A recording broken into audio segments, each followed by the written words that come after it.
का एक कलाकार रहता है। सर्कस का कलाकार में क्या करता है कि 20 मीटर लंबी डोर पर चढ़ रहा है।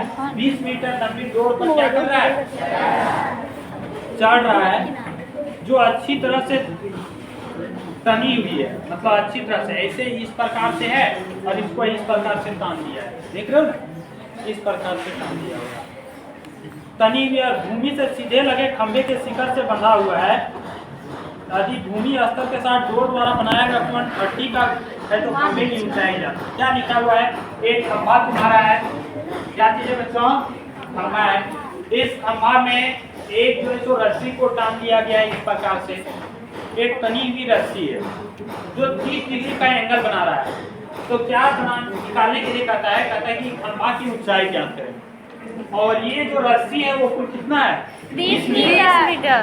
तो जब 20 मीटर की रस्सी 30 डिग्री के जो है तो ये क्या कहते हैं एंगल बनाती है, तो वो खंभे की ऊंचाई कुल कितनी होगी, 30 डिग्री का ही एंगल बना रहे। ठीक है, अब आगे हम बढ़ते हैं। जब इस प्रकार का क्वेश्चन है तो हमें ध्यान देना होगा, क्या ध्यान देना होगा कि इसको हम कहते हैं कर्व। क्या कहते हैं बच्चों, कर्व मतलब की बात नहीं कर रहा। और ये दिया हुआ है, हमें निकालना है ये, इसको हम कहते हैं क्या, लंब कहते हैं। और लंब को हम किससे कहते हैं, कर्व मतलब हाइपोटेनस हो गया, लंब मतलब परपेंडिकुलर। अब देखो पी और एच का प्रयोग हम किस अनुप्रयोग में करते हैं, साइन थीटा में करते हैं क्या नहीं, यस। इसलिए यहाँ क्या होगा, साइन का प्रयोग करेंगे।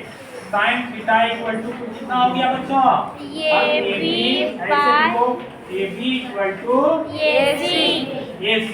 अब देखो हम प्रूव करते हैं, साइन यहाँ पे कितना लिखते हैं, थीटा इक्वल टू कितना है, 30 डिग्री है, तो मैंने 30 लिख दिया। AB का वैल्यू कुल कितना दिया हुआ है, AB इक्वल टू फाइंड करना है, AB इक्वल टू फाइंड करना है, और AC इक्वल टू हमारा 20 दिया हुआ है। अब इसको हमें सॉल्व करना है। साइन 30 का मान कुल कितना होता है, 1/2 इक्वल टू AB बटे 20, यही ना बच्चों।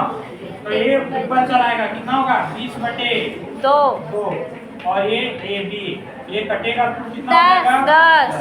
तो इसका कुल कितना आंसर आया, AB इक्वल टू 10 मीटर। अर्थात खंभे की